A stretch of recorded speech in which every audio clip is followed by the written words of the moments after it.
campuses are located on the unceded traditional territories of the Coast Salish nations of Musqueam, Squamish, and Tsleil-Waututh.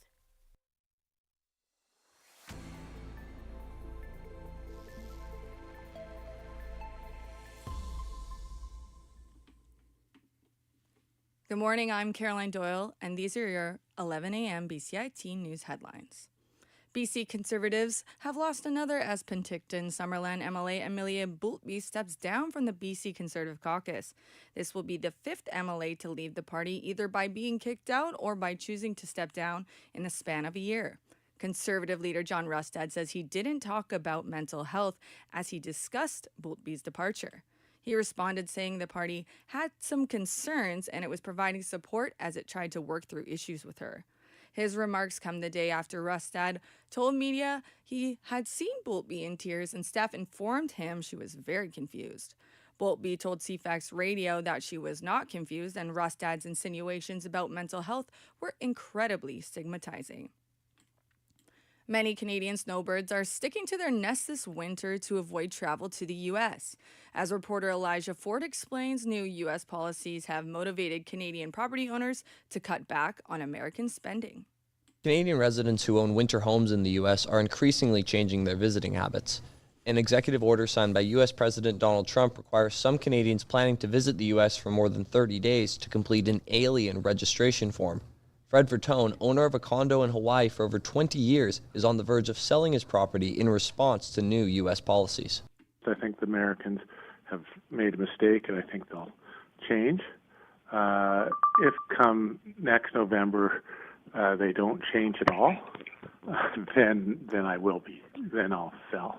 Prime Minister Mark Carney and President Trump met earlier this month, reportedly making progress on trade negotiations. Canadian travel to the U.S. hit an all-time low over the summer, according to Statistics Canada. Elijah Ford, BCIT News.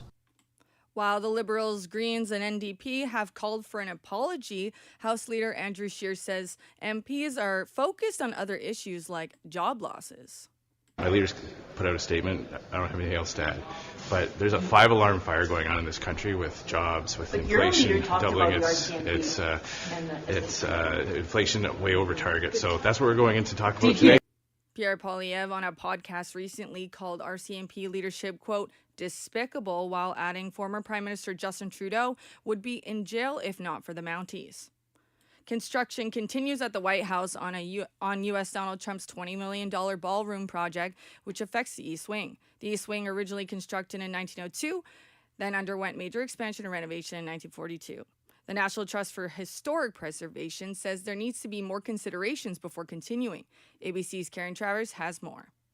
The White House says the entirety of the East Wing will be, quote, modernized for the construction of the president's ballroom. But construction crews all week have been raising the East Wing. Bulldozers seen tearing down walls and the roof of the two-story structure. The president in July said the ballroom would not interfere with the current building. The National Trust for Historic Preservation is now urging the Trump administration to stop the demolition until the construction plans can go through a legally required public review process. Karen Travers, ABC News, the White House. The East Wing, now partially demolished, is used as the traditional base of operations for the First Lady. Ukraine's State Security Service has unveiled an upgraded sea drone that officials say can operate anywhere in the Black Sea. AP correspondent Charles De Ledesma reports. This particular drone, known as the Sea Baby, can carry heavier weapons and use artificial intelligence for targeting. Sea Baby has an expanded range and can carry up to 2,000 kilograms of payload. These vessels also feature AI-assisted targeted systems and can also focus on launching small aerial attack drones. The Security Service of Ukraine credits such drones with forcing a strategic shift in Russia's naval operations.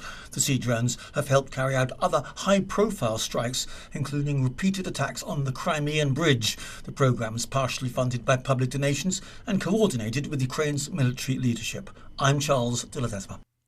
For today's weather, some sun, but mostly cloudy, with a light rain in the afternoon. With a high of 12 and a low of 8. Tomorrow's a little warmer, but we have more rain and high winds up to 30 kilometers. And Friday, we expect more. Thank you for tuning in. I'm Caroline Doyle. Up next at 11:30 is Orchid Slang with more news updates.